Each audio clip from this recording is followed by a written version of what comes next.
watering, sparging, concoction mashing, step mashing, temperatures, times,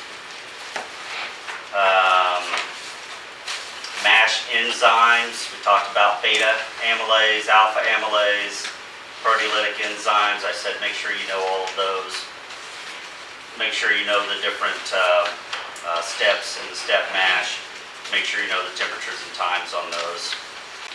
We talked about hops. We talked about what affects utilization, which is the degree of isomerization, the gravity of the wort, the boil time, the wort volume, the vigor of the boil. Everybody knows about different hop additions. Everyone knows different styles of hops. And then we got into styles. So tonight, we'll pick up the extra styles. So tonight we cover boiling, as well as cooling and finings, and then yeast and fermentation. A few off flavors and flavors, aromas, and then get into some styles. Boiling. Know all of these reasons for boiling. There used to be a question on the legacy exam that was, well, at one time it was always on the exam. Always on the exam. You had to know 5 of the 8 reasons for boiling. So if it was that important at one time, it's going to continue to be important. So there they are listed. I mean, most of these you should know if you're a brewer. But deactivate and destroy mash enzymes. So let's just make sure we got those guys wiped out. They're not continuing to do any conversion of starches. The big one, the no-brainer, kill unwanted microbes, to kill off and sanitize the wort. Reduces the wort pH by boiling chemically. Extract, this is a huge one, to extract hop resins and isomerize the alpha acids. That one's critical. You can't get the bittering agents out of the hops without boiling. Okay, so killing off microbes, isomerizing hops, 2 huge factors. Coagulating proteins, tannins, and sulfur compounds in your hot break and cold break. Forming melanoidins and or caramelizing sugars, not necessarily desired in all styles, but a good reason for boiling in lots of styles. Evaporate the water, concentrate the wort as per your recipe. Your recipe's done right, your mash is done right, it's going to get you down to where you need to be volume-wise, which should allow you to hit your gravity. And lastly, to dissipate harsh hop oils and sulfur compounds, ketones, and esters. Think of the DMS that we're boiling off, and that's evaporating. To effectively achieve these goals, we need a rolling, vigorous boil. A great topic of discussion. If you ever go watch 5 people brew at the same time, everyone has a little different idea of what a vigorous rolling boil is. It's like, well, it's turning over. Is it that's a rolling boil, right?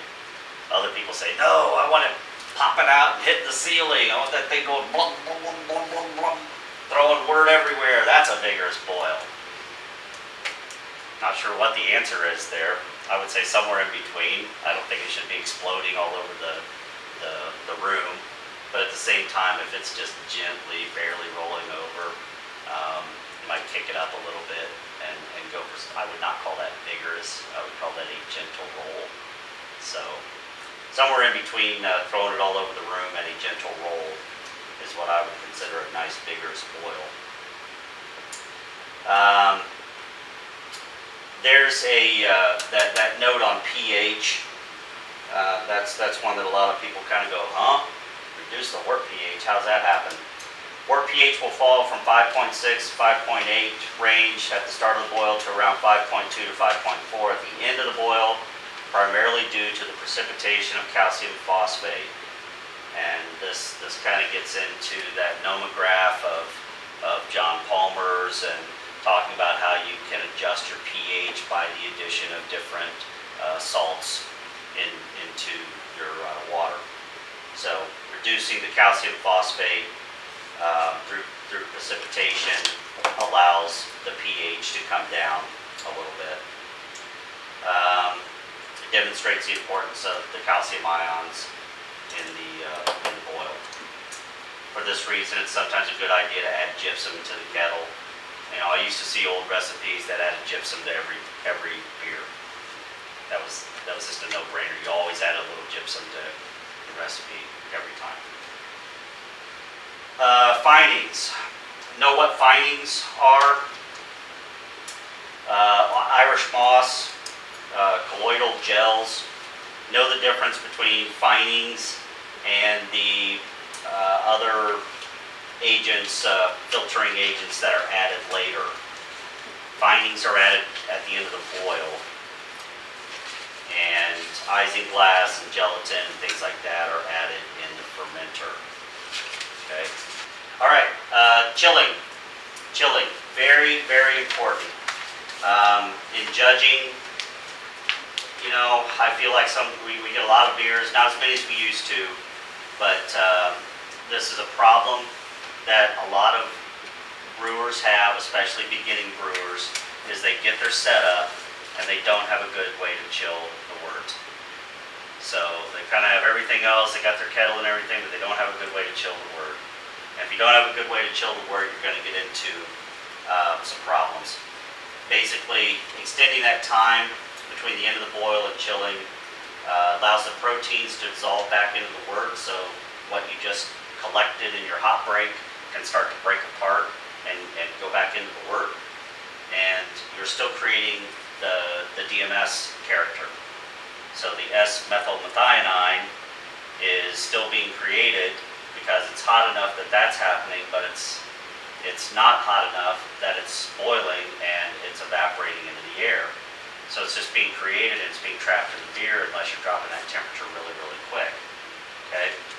So those proteins dissolving back into the wort and the additional creation of things like DMS are a couple things that happen with those extended periods of time. And then once you get a little cooler, then you start becoming, susceptible to bacterial contamination. You get below, 140 degrees, 120 degrees or so, and now you're at a temperature where bacteria can start to take hold, but you're still not cool enough that you can add your yeast and start fermenting. So, got to get it chilled. Got to get it chilled quickly. We'll talk about the cold break here in a minute, but it kind of goes along with chilling. So I guess we'll come back to that in just a second. The hot break. The hot break. How many people have had boilovers that went all over the room and the house and the stove and ruined everything in sight? Everybody, right? Ruined the garage. I don't want that problem with my wife. Ruined outside. Yeah. The cause is just taking your eye off or leaving for a few That's all it takes. That's all it takes. Stop watching it for a second. Next thing you know, it'll go crazy on you. Well, that little time period when that happens, when everything goes crazy, that's the hot break. What is happening in that hot break is that proteins in the wort are coagulating. Proteins in the wort are coagulating, and it hits that temperature, and those proteins coagulate. It all happens pretty darn quick. Okay, that's why you have to be watching it and be prepared to turn the heat down, knock it down with some water. Just don't use chlorinated water. Don't use your tap water for that. There's some other good information in there. You should read that. The hot break is considered an important part of the boiling process in order to get those proteins and things bound up. The cold break is much more debatable and arguable, and people do argue it. The cold break is from the rapid, if you're getting a good, decent, rapid chill, more proteins and things will also coagulate and drop to the bottom of the kettle. If you're using a wort chiller, an immersion type wort chiller, you can get a good cold break and get that stuff to coagulate and drop to the bottom. But what if you're using a counterflow? It's chilling en route to the fermenter. What do most commercial breweries do? They don't put a big giant immersion chiller in the tank, right? So they're chilling on the way to the fermenter. So where's all that cold break going? It's going in the fermenter, right? No, it's not being separated out. It's just going in the fermenter. So most commercial breweries are not separating out their cold break. So, in homebrewing, it's always been talked about, get a good cold break, leave that stuff behind. If you can't leave it behind, let it settle in your tank for a little while and then rack off of it to leave it behind. So that's an awful lot of trouble to go to when you consider all the craft brewers out there are not doing anything like that. They're sending that stuff right on in. And then there's a whole other school of thought that says, no, those proteins in that cold break, there's still some good nutrients and stuff like that in there. We want those in the fermenter. So read whichever school of thought you choose to on that arguable topic. Just know that there is a discussion out there. Typically, it's been talked about getting a good cold break, but it is a very debated topic. All right. Not much to boiling. There's a real quick review on the subject. Moving on to yeast. We will spend the next 23 hours, hope you brought your sleeping bag, talking about yeast. And we still won't finish. We could, but we won't. It's a big subject, but I used to say this about yeast, which is a gigantic subject, and volumes have been written about it, full books have been written about it. But on the legacy exam, there was only one major question about yeast. Lots of peripheral questions that would involve yeast, right? But as far as tell me everything you know about yeast, that was one question.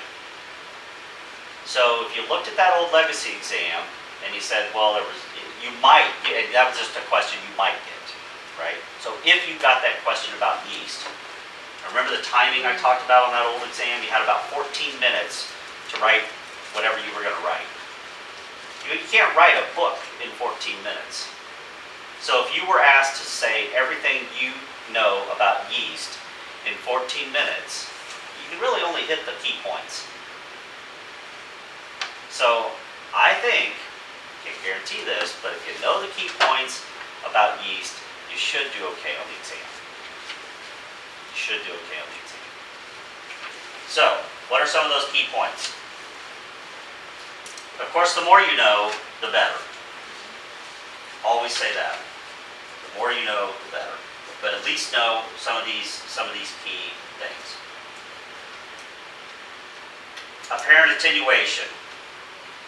Know what attenuation is. Most of you that are brewers know what attenuation is. The extent to which yeast ferments all the sugars in wort during fermentation. Commonly listed as a percent, in which the numerator is the difference between the final and the original gravity. Denominator is the original gravity. As the density of ethanol is less than water, when a hydrometer is used to measure this attenuation, it will be measuring the apparent attenuation, not the real attenuation, if the alcohol is replaced by water. It's a minor issue. Study up on it if you want to know the difference there, but know what attenuation is. Know what flocculation is. The extent to which the yeast settles out of the beer after the completion of fermentation. The level of flocculation varies significantly from yeast strain to yeast strain. Optimal fermentation temperature. Know the optimal fermentation temperatures of ale yeast and lager yeast. Know the scientific names for brewer's yeast. Saccharomyces cerevisiae, Saccharomyces cerevisiae. That looks like it's spelled wrong there on page 68. I think there's an extra I or something in there. Anyway, ale yeast, Saccharomyces cerevisiae. Ideal fermentation temperature 55 to 75 degrees. Types of sugars fermented. All the majors. Lager yeast, Saccharomyces carolinensis or uverum. 46 to 56 degrees. Ferments some different sugars. So they're not using I remember carolinensis or uverum, you think? Right. I think that And I remember reading the article. White lamp skies. I remember reading the article on this. Yeah, each book has it. Okay. All right, so scratch that. Wouldn't be bad to know it. Still, historically, for the last 100 or so years, that's what we considered lager yeast. So might not be a bad thing. Might not be a bad thing to still know what that is because it just got changed in the last year. So Which one we're got, living history right now. We're Carl- living history. Carl Perkinus got renamed? Got renamed to Pastorianus. Know all three, know that the brand new term that we're using is Pastorianus. Attenuation and sugars fermented. It's important to know that lager yeast also ferments that sugar called raffinose. That's why lagers create a little drier, in general they create a drier beer because they actually ferment more sugars, more types of sugars. So there's a broader range of sugars that lager yeast will ferment, which helps create those drier beers. That's important to know. Raffinose is partially fermented by ale yeast. Other types of yeast used, middle of page 69, Brettanomyces. That is a yeast. A lot of people get confused and think that's a bacteria. Brettanomyces is not a bacteria, it's a yeast. Okay? Some of the bacteria that can get involved in fermentation is in that next bullet point: Lactobacillus, Acetobacter, Pediococcus, etc.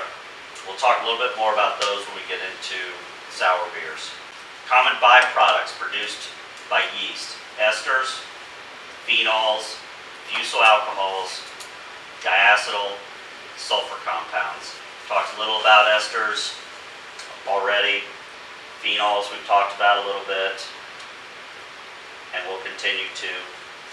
Fusel alcohols are produced by the metabolism of amino acids, tend to add harsh, more solvent-like tones to the beer. Fusel alcohols are considered to be a contributor to hangovers, generally not wanted in beers. To some people like me, they give you an immediate headache too. Diacetyl we've talked about. Sulfur compounds. Sulfur compounds are very common. Some yeast throws off more than others. Fermentation stages. Know that at least the major fermentation stages, if not the subcategories. The lag phase. During this time, the yeast will adapt to the new environment they're now in and begin to make enzymes that they need to grow and ferment the wort. The growth phase. The yeast starts to divide by budding to reach the optimal density necessary for true fermentation. The oxygen that was used to aerate the wort is absorbed during that growth phase. Oxygen's good up until then. Aeration is good, oxidation is bad. So up until that point where the yeast starts absorbing it, adding it in is good because the yeast needs it. After the yeast gets past that stage and you start introducing oxygen, now you're not aerating anymore, you're oxidizing. That's why when you transfer from a primary to a secondary, you don't want to splash, you don't want to aerate it, don't want to agitate it. That's a really bad time right there to start oxidizing your beer.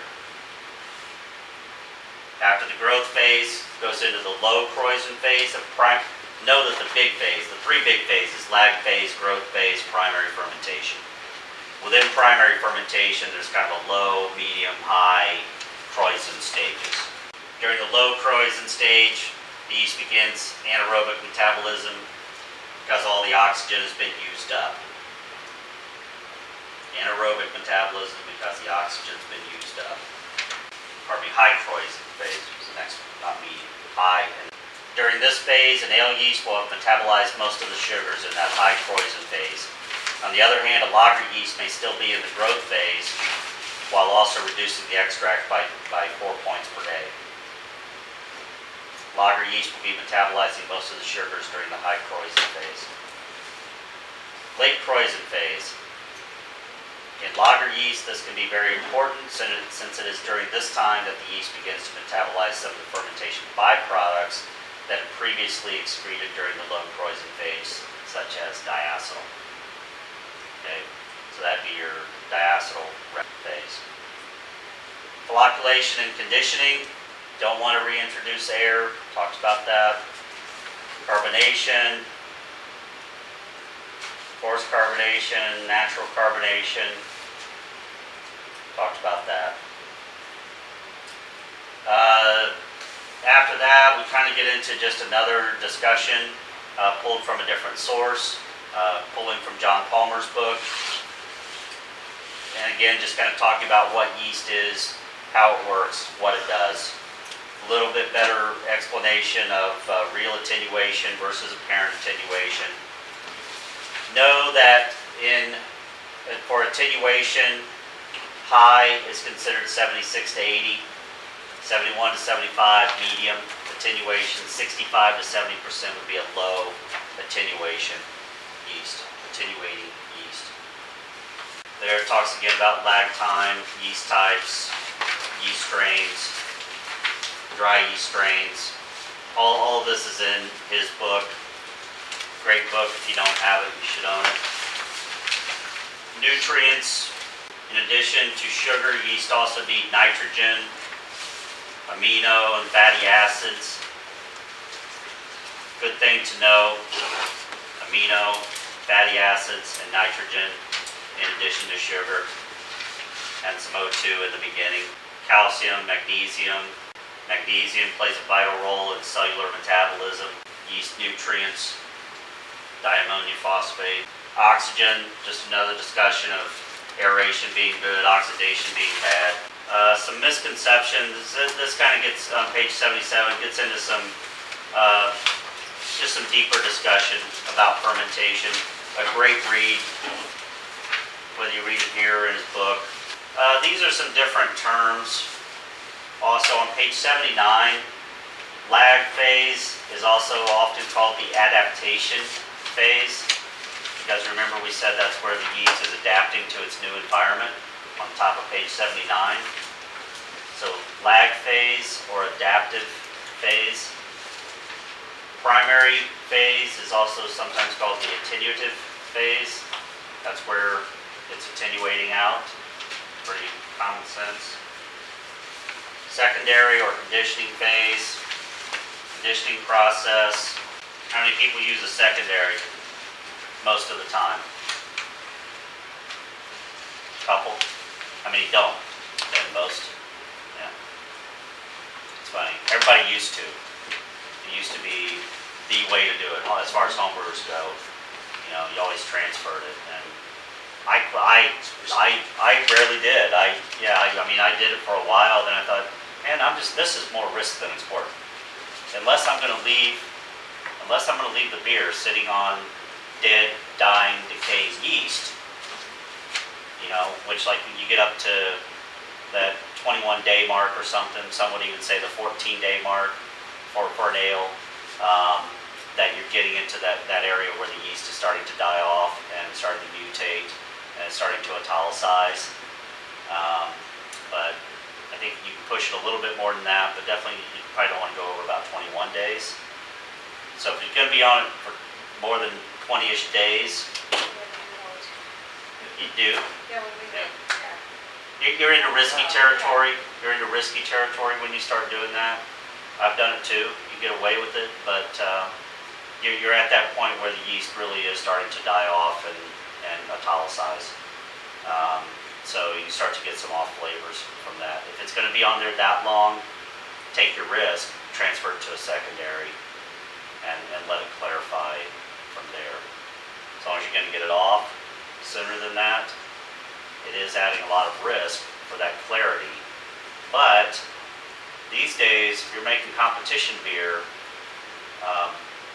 medals are won and lost by a point.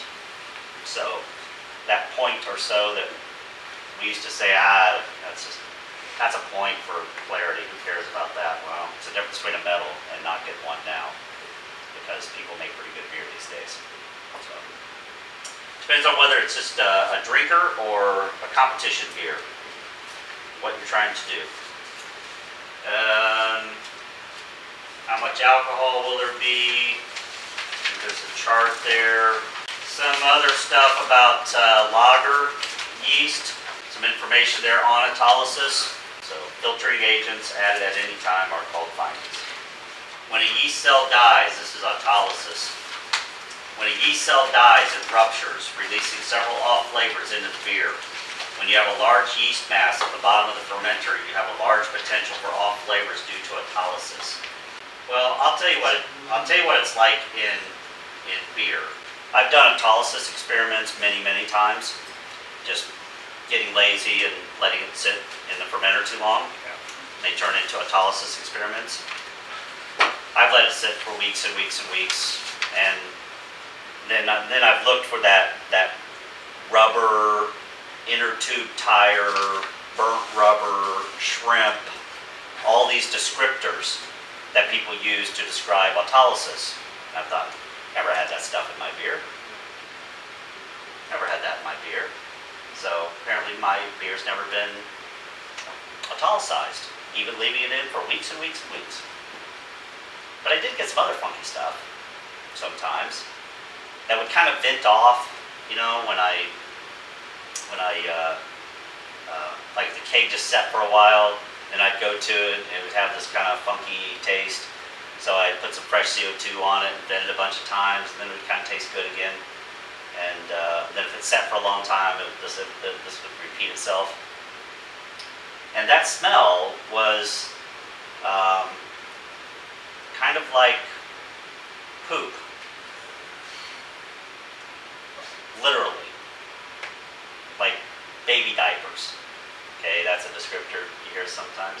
Literally like poop or sewer. And that's what it smelled like to me. I'd never, ever heard autolysis described as that. But I got a C-Bowl off flavor kit one time, and autolysis, guess what it smelled like? Didn't smell like rubber tires, didn't smell like inner tube tires, didn't smell like shrimp. It smelled like freaking sewer. It's like, oh, I know that smell. I've had that before in my beers. So I'm not sure where the misconception is on what autolysis smells like, but according to C-Bowl and according to my yeast autolysis experiments, it smells like sewer. According to the guidelines and everything we read about, it smells like shrimp or burnt rubber. I've rarely ever experienced a beer that smells like shrimp or burnt rubber. Okay, page 88 is sort of an overview. Remember, we changed the name on Carlsbergensis or Verum to Pastorianus. But there's a good bullet list of stuff to work on. All flavors or flavors, very quickly, alcoholic, ethanol. Took me a long time, but you can actually smell ethanol. You can smell it, you can taste it. It has a flavor, it has an aroma. This is not an odorless and tasteless substance in the beer. You can certainly taste this at times. Here it says flavor may be detected as a spicy vinous character. High fusels are a little different. Ethanol should not be too solventy. Fusel alcohols can be produced by excessive amounts of yeast or when the yeast sits too long on the trub. Too high a fermentation temperature can start to create fusels, higher alcohols, oxidation. Also, solvent characters, page 91, top, underpitching, fermenting on the trube, contamination by wild yeast. Those are a lot of things that can create those higher solventy fusel alcohols. Sherry-like is an oxidation, usually a good oxidation. It's more of an oxidation of melanoidins, where it truly tastes sherry-like or port-like, dark fruit notes, hazelnut, almond, raisiny, golden raisin, get sometimes. Acetaldehyde. Acetaldehyde is different than cidery. Should not get those two mixed up. One tastes like apple cider. Okay, apple cider does not taste like green apples. So make sure you don't get them mixed up. Acetaldehyde is a precursor to ethanol. If you let the beer finish its fermentation, that green apple will go away as everything gets converted. Cidery flavors are different.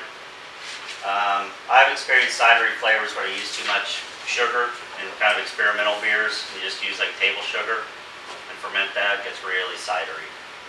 Cidery flavors are encouraged by warmer than normal temperatures, can be decreased by lagering, can be caused by acetobacter.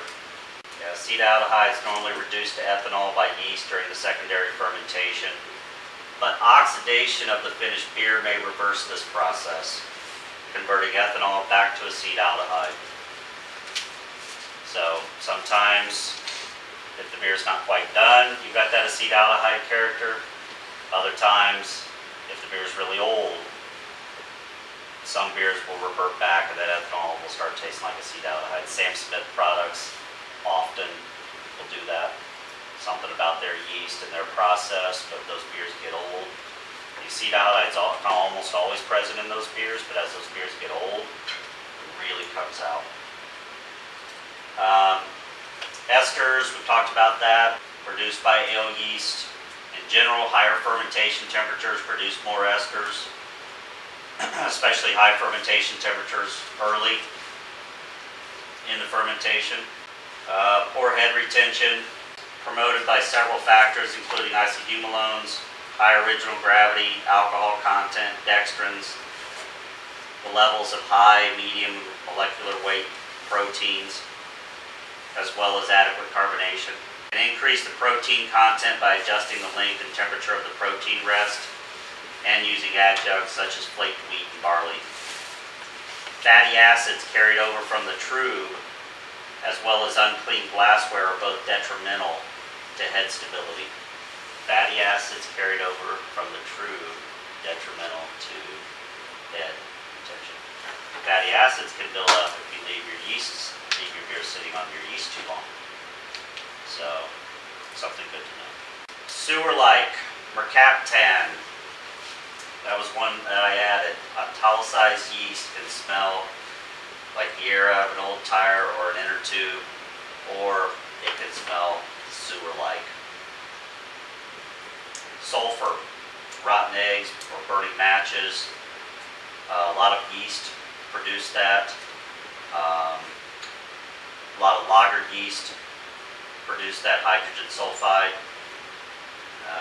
If you let it go, usually it will go away, but sometimes it's still in there, at least when you first open the beer. Soapy. Not something you see that often, but every once in a while you do come across a beer that's soapy. If you leave the beer in the primary fermenter for a relatively long period of time after primary fermentation is over, soapy flavors can result from the breakdown of fatty acids in the trube.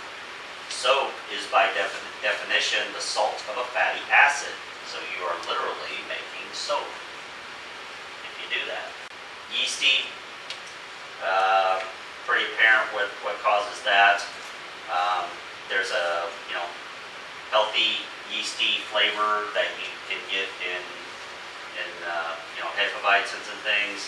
And then there's that bad yeasty flavor from Autolysis. Right? Need to read over all that stuff, study it, make sure you understand what causes it. Get as technical as you want, but at least know the basics of what causes it, what it tastes like, how to get rid of it, and if it's ever appropriate. Styles. Let's dive into some styles. Scottish beers. Never mix Scotch ales and Scottish ales. Scottish ales are the small ones, Scotch ales are the big ones, right? Scottish ales characterized by one thing that's always talked about whenever you talk about Scottish ales. What? Melanoidin? No. Kind of, but not melanoidins. Kettle caramelization, yes. Not melanoidins. Not melanoidins. Melanoidins are those complex, really complex caramelized flavors. Kettle caramelization is a really simple caramel. It's a really simple caramel. Just doesn't have the depth, doesn't have the character that a rich melanoidin-like caramelization has. So these beers are pretty straightforward. There's 3 of them. They just get bigger. The Scottish Light 60 is about a 3% beer, 2.5 to 3.2. The Heavy, that's a big one. That's 3.2 to 3.9. And the Export, the huge one, that's 3.9 to 5. They're massive beers. Basically, the big one is still a pretty average beer. The small ones are just really, really sessionable. You drink a 2.5% beer in pretty big quantities. You can hydrate with that. Ingredients. Scottish or English pale base malt.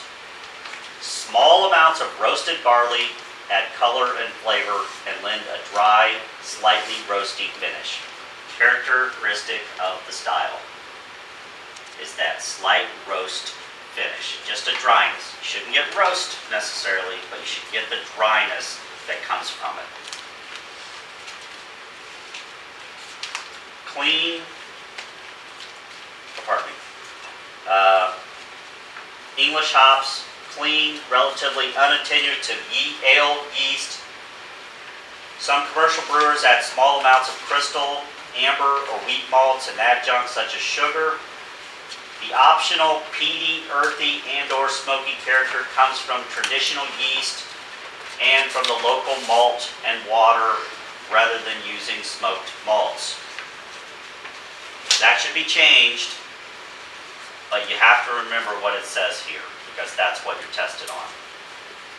As everyone here, I think, knows, and I've told the story, that I've had email conversations with the brewer at Belhaven, and I met Gregor McSkimming, Scottish guy, lives very close to the brewery.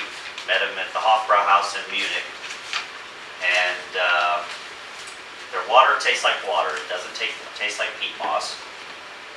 They're not using any kind of funky, crazy yeast. The theory was that the water is trickling down through these peat bogs in Scotland and it's picking up some sort of earthy, peaty sort of flavor. Then you brew with it and it comes through in the flavor. So it's a traditional flavor. What I've learned is that what we call peaty or earthy, at Belhaven they call it nutty. They use a Calandria boiler system. This Calandria boiler system has what was kind of described as thin tubes that recirculate the wort from the bottom to the top, and kind of describe those tubes as getting pretty red hot. So what's happening is it's actually scorching just a little bit, just an ever so slight scorch on that. They call it nutty. Somehow we came up with the idea that their water tastes like peat moss. Not sure how that ever happened, but it is, and that's what's in the book. That's what you have to know for now until it gets changed. Or explain otherwise. The other part of where that flavor comes from is, and this is not listed here, while they do use a little bit of roasted barley to help dry out the finish, it's not listed here, but Bellhaven also uses a little bit of black malt. They use a little bit of black in there. So again, that's going to add that little hint of burnt or that little hint of smoke that we get out of that beer. Bottom line is, if you're trying to make a clone of Bellhaven, which is what everyone seems to think, Scottish needs to taste like, if that smoke gets beyond a trace amount, you're in the wrong category. It should be a smoked beer. It should go in a smoked beer category. It should be nothing more than a hint. When homebrewers make this style, they read this guideline, they read that note, and the next thing you know, they're putting a bunch of smoked malt in their recipe. And they're just getting way too smoky. They should not judge well if they're Possible smoked. there's oxidation. About Bellhaven is the traditional beer that we're talking about here. Right. It uses a little bit of black malt, and it's a little bit of scorching going on in the boiler system. That's what it is. That's what's creating the flavor. That little hint of what we pick up as peaty or earthy or slightly smoky. They just call it nutty, and it's coming from their boiler system. The use of a little bit of black malt that no one seems to know about, but they put it in there. So that little hint of black malt combined with their boiler system, you're going to get that little hint of smoke. But it's just a hint. It's so faint, most people don't even pick it up, to be honest. So when you get over that tiny little threshold of smoke in these beers, you're way overdone it. And most home brewers way overdo it. And as good judges, we need to tell them that. Don't expect these beers to be smoky. So anyway, know that, explain that. Hopefully with the next iteration of the guidelines, this will be changed. I have explained all of this. I've explained my discussions. I've sent my discussions to the BJCP, and hopefully this will be changed, and this backwards old myth will be gone the next time this gets revised, because this is just a backwards myth. That's all it is. But when you take the test, you're tested on exactly what the guidelines say today. So know the difference, know what the guidelines say today, but know the truth as well. According to the BJCP guidelines, it's a characteristic of the style. You need to know that it is. But also know that, it should be very light. It should be very light. It even says, if you get above, you get above that restrained character, the use of peat smoked malt to replicate the peaty character should be restrained. Overly smoky beer should be entered in the other smoked beer category rather than here. So anyway, keep that in mind. What else we got? Overall impressions: cleanly malty with a drying finish, perhaps a few esters, and on occasion a faint bit of peaty earthiness or smoke. Most beers finish fairly dry considering their relatively sweet palate, and as such have a different balance than the strong Scotch ales, which are much richer and sweeter. Flavor: malt is the primary flavor but isn't overly strong. The initial malty sweetness is usually accentuated by a low to moderate kettle caramelization, sometimes accompanied by a low diacetyl component. So little diacetyl is okay here. Fruity esters may be moderate to none. Hop bitterness, low to moderate. Balance will always be towards the malt. Hop flavor is low to none. A low to moderate peaty character is optional and may be perceived as earthy or smoky. Generally has a grainy, dry finish due to the small amounts of unmalted roasted barley.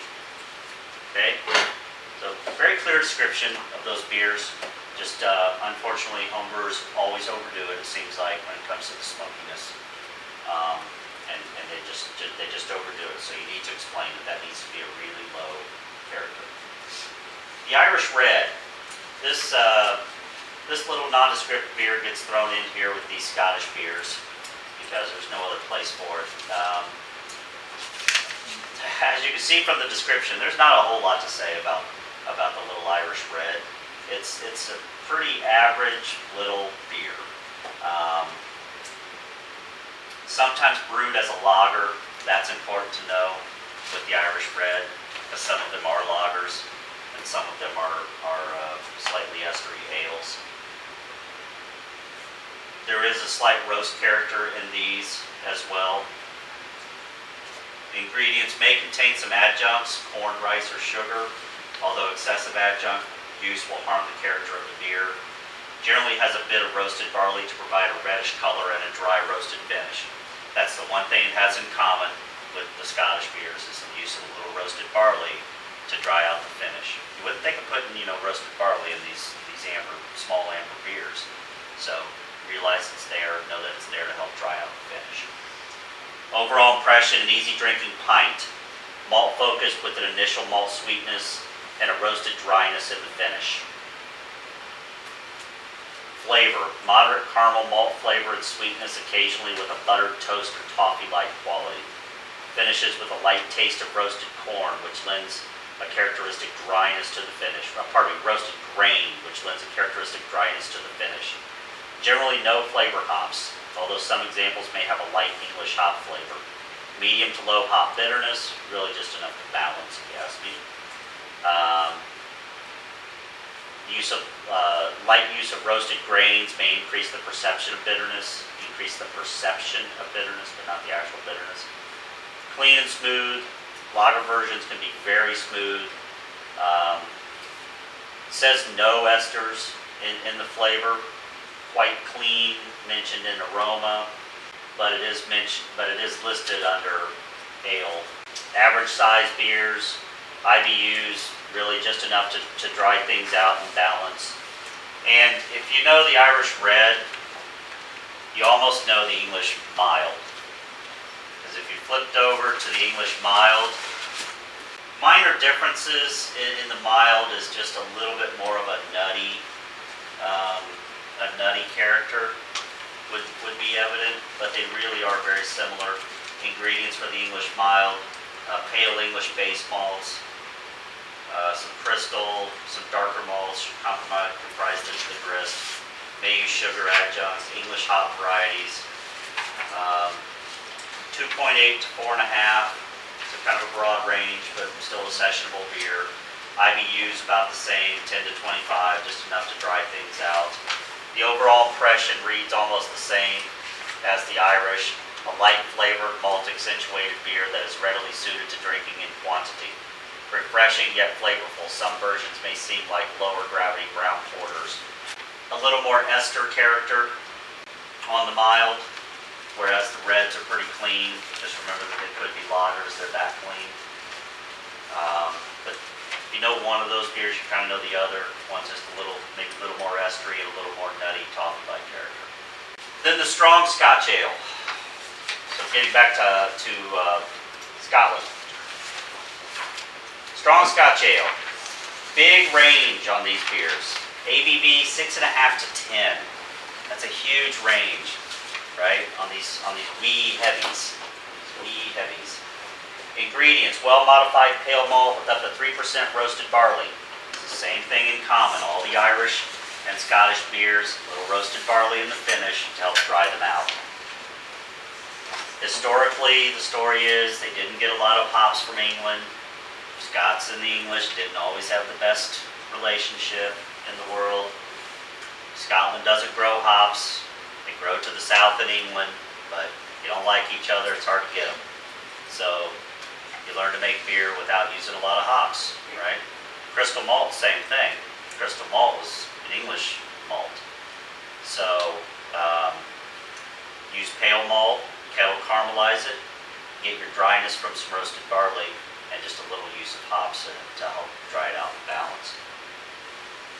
The strong Scotch ale, though, is kind of like the Scottish on big-time steroids. Well-modified pale malt, roasted barley, some crystal malt for color adjustment, Sweetness usually comes not from crystal malts, but rather from low hopping, high mash temperatures, and kettle caramelization. So, high mash temperatures, Ronism, hot body, right? High mash temperatures, hot body, gonna get more body, gonna get more unfermentable sugars. Kettle caramelization, small proportion of smoked malt may add depth, though a peaty character, sometimes perceived as earthy or smoky, may also originate from the yeast and da-da-da-da. So same story there as on the Scottish.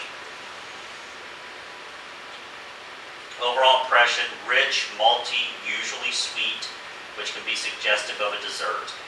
Complex secondary malt flavors prevent a one-dimensional impression, although they still don't have a lot of dimensions. These are not Doppelbocks. They don't have that kind of character. Strength and maltiness can vary. Mouthfeel, medium full to full body. These are very rich beers. Just think of some examples. A thick, chewy viscosity, smooth alcoholic warmth, rich malty with kettle caramelization, often apparent, especially in stronger version. Hints of roasted malt or smoky flavor may be present, as may some nutty character, all which may last into the finish. Hop flavors and bitterness are low to medium low. Malt impression should dominate. Diacetyl, acceptable, is low to none. So realize that you get a little bit of diacetyl in these beers.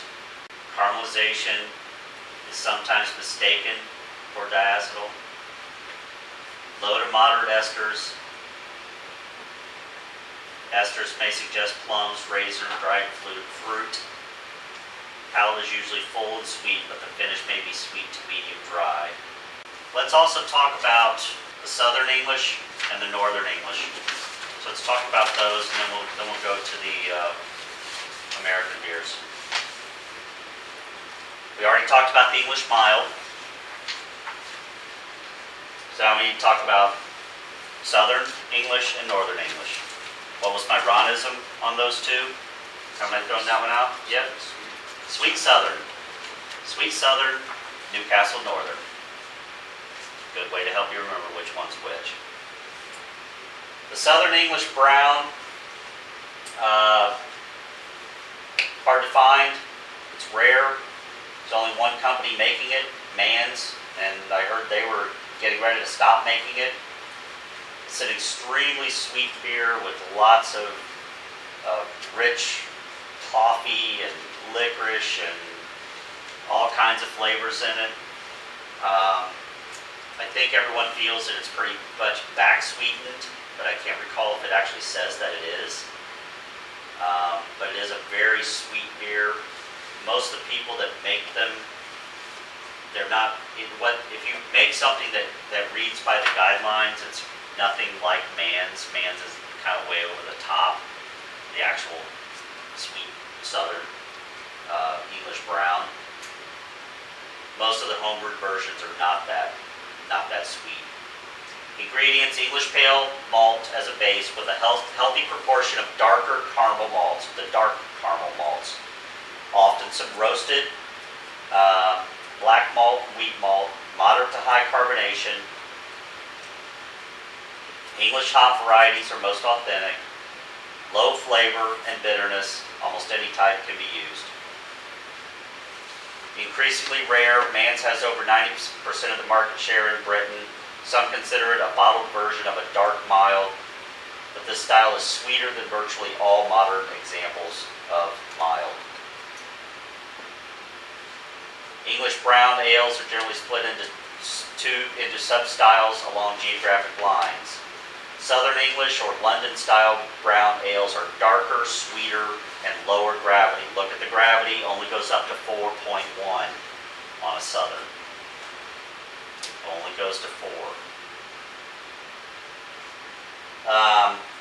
Lower gravity than their northern cousins. Developed as a bottled product in the early 20th century out of reaction against vinous, vatted porter, and often unpalatable mild. Well suited to London's water supply. Overall impression: a luscious, malt-oriented brown ale with a caramel, dark fruit complexity of malt flavor. May seem somewhat like a small version of a sweet stout or a sweet version of a dark mild. Small version of a sweet stout is kind of a good way to say this, although it shouldn't be as roasty as that. Flavor, deep caramel or toffee-like malty sweetness on the palate, lasting into the finish. Hints of biscuit and coffee are common. May have a moderate dark fruit complexity. Low hop bitterness, hop flavors low to non-existent. Little or no perceivable roasty or bitter black malt flavor. Little or no perceivable roasty or bitter black malt flavor. Okay, so kind of like a small sweet stout, but not as roasty. Okay, not as roasty. Moderately sweet finish with a smooth malty aftertaste. Low to no diacetyl, little diacetyl is okay. Now we'll look at the Northern. Again, a very, very short description.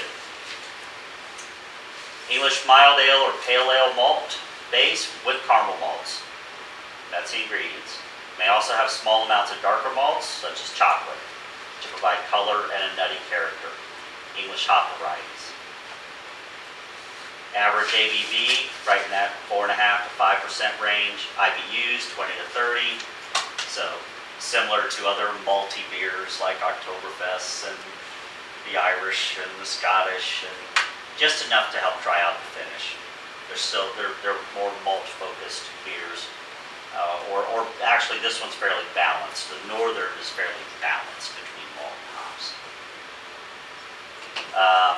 Medium light to medium body, overall impression, drier and more hop-oriented than the Southern, drier and more hop-oriented, with a nutty character rather than caramel. Nutty rather than caramel. Flavor, gentle to moderate malt sweetness with a nutty, lightly caramel character, but remember the nutty. Matter of fact, I'm going to add that to my Ronism right now. Nutty Northern Newcastle. Right? 3 N's. Nutty Northern Newcastle. May have a toasted, biscuity, or toffee-like character, medium to medium low bitterness. Malt to hop balance is nearly even with hop flavor low to none, UK varieties. Some fruity esters can be present, low diacetyl. Always little diacetyl is okay. Newcastle has it. Always remember that. Especially butterscotch, optional but acceptable. American Pale Ale, American Amber Ale, American Brown Ale. Pretty simple beers, can study them together. These are not, they're not complex beers. Look at the ABV on all of them. 4.5 to 6.2, 4.5 to 6.2, 4.3 to 6.2. So 4.5 to 6 is the range for these 3 American ales. All of these are using pale malt as a base. The pale ale, I think a lot of people try to do too much with pale ales. Man, Sierra Nevada freaking nailed it. They nailed it. You know, it's a simple beer. It's a simple grain bill, and it's a bunch of hops. And I think people try so hard to differentiate themselves and make something that is uniquely theirs that sometimes they lose the spirit of the style. And I understand wanting to be unique and wanting to do your own thing, but it gets hard. People start putting biscuit malt in it. They start putting way too much crystal malt in it, and it starts turning amber in color and all these things, and I think it's losing the spirit of the pale ale. But there is a color range, and a little bit of specialty malt is okay. It's okay to do that. But let's read it.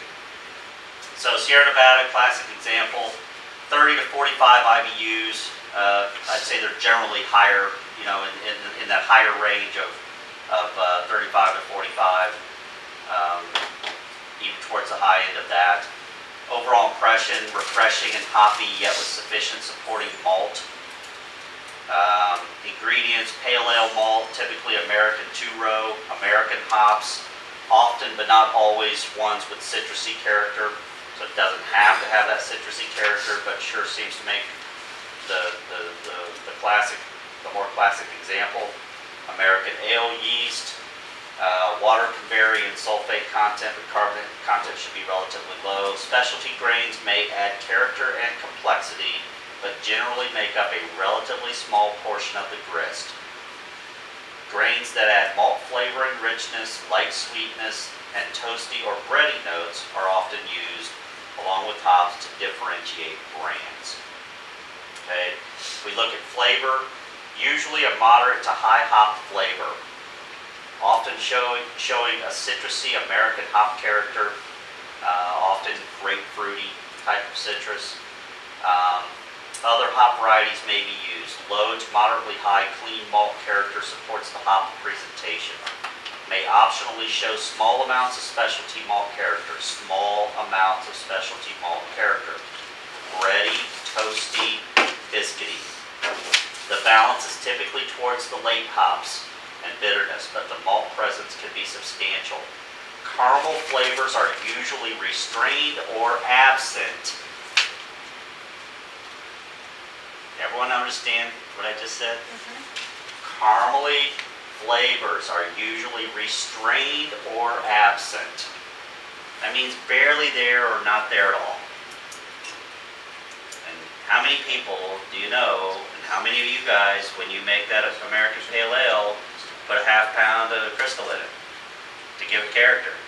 A lot of people do that. Everybody seems to want to do that.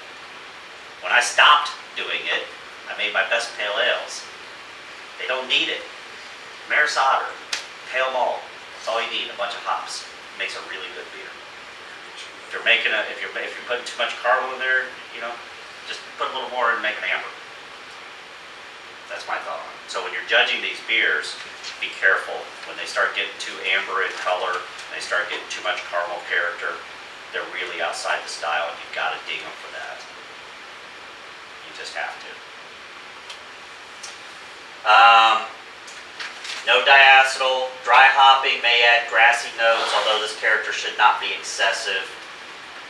Aroma, usually moderate to strong hop aroma from dry hopping or late kettle additions or American hop varieties. A citrusy hop character is very common, but not required. Low to moderate maltiness supports the hop presentation and may optionally show small amounts of specialty malt character, i.e. bready, toasty, biscuity. No mention of caramel. Fruity esters vary from moderate to none, no diacetyl. Dry hopping, if used, may add grassy notes, blah, blah, blah, blah. Pale golden to, but then here's the rub. With me, here's the rub. Pale golden to deep amber. Yeah, that's what I said. We said it should be. I know, this is to me, this is messed up. It's just messed up. How are you going to get a deep amber pale ale? But far too often, these beers are too caramely. If you look all through the notes here, you're looking at a beer that should be very low in color and amber, yet under appearance, it says they can go to deep amber, and under SRM, it says they can go to 14, which is amber. All right, so now let's go quickly to the American Amber. Pale ale malt, typically 2-row, and plus some medium to dark crystal malts. Okay, so now we start adding the crystal malts. May also contain some specialty grains which add character and uniqueness. Hops are often citrusy, but don't have to be. Color 10 to 17. Now that's what I expect in a pale. Flavor, moderate to high hop flavor with American hop varieties, which often are not always citrusy quality. Malt flavors are moderate to strong and usually show an initial malty sweetness, followed by a moderate caramel flavor, and sometimes other character malts in lesser amounts, i.e. biscuit and stuff like that. Malt and hop bitterness are usually balanced. We call this the Goldilocks beer because everything's just right. Balanced, mutually supportive. Fruity esters can be moderate to none. Caramel sweetness and hop flavor/bitterness can linger somewhat into the medium to full finish, and no diacetyl. Move on up to the American Brown. well-modified pale malt, either American or Continental, plus crystal and darker malts. Should complete the malt bill. American hops are typical, but UK or noble hops can now be used in these. Flavor, medium to high malty flavors, often with caramel, toasty, and or chocolate flavors. Medium to medium high bitterness. The medium to medium dry finish provides an aftertaste having both malt and hops. Hop flavor can be light to moderate. So I always say these three beers are kind of inversely proportional when it comes to malt and hops. The pale should really be a simple grain bill, and it should be all about the hops. The brown, on the other end, is the hops can start to be diminished and start playing a much more supportive role, and it's really about more of a nutty and caramel malt character with a supporting role of the hops. So it's more featuring the malt. And then the Goldilocks beer, a beautiful, wonderful West Coast style amber right there in the middle. It has a wonderful balance of a caramel malt and American hop character that balance each other. Well, if you look at the American amber, you see that the IBU range is 25 to 40.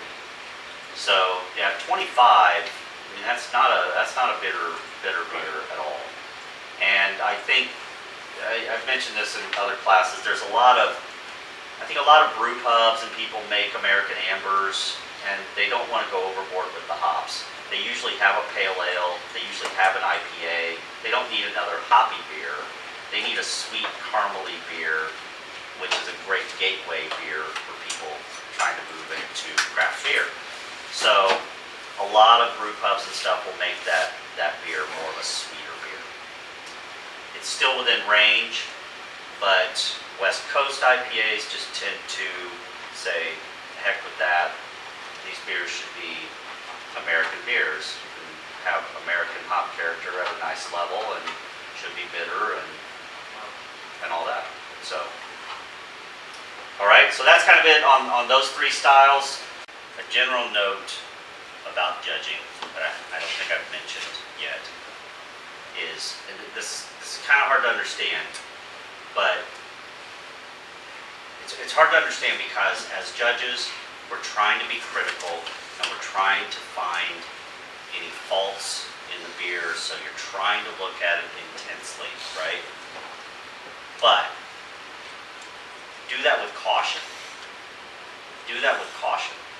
Because if you look too hard, you can find stuff that's not there. Let stuff kind of hit you in the face a little bit, right? If you gotta look too hard for it, it's not there. If something's evident and it's off to you, you're gonna notice it. It's gonna be there. Then you maybe have to figure out what it is that's disturbing you. But don't look so hard for the faults that you find stuff that's not there. That's a very common judge mistake, or learning judge mistake, is to look too hard for stuff, find stuff that's not there, and just kind of be overly critical. You'll know when stuff's off. Look for that stuff. Look for the stuff that's really there. It's prominent. It's in your face. If it's not, it's probably not there. Let it go. Maybe it's a good beer. I always kind of finish up my judging. When I've finished up the score sheet, right, I do each section as we've talked about. Then I come up with my final score. Then I look at that final score and see and compare it to the chart. Make sure I agree with myself that, yep, that's about where I should be on this beer, or how did I come up with that, and maybe make some adjustments so that I come into agreement with myself. And then after I've kind of done all that, I just kind of go back to the beer and stop judging for a second. Stop thinking about the score sheet, stop thinking about everything. It's done, put it away, and then just think, okay, American Brown Ale.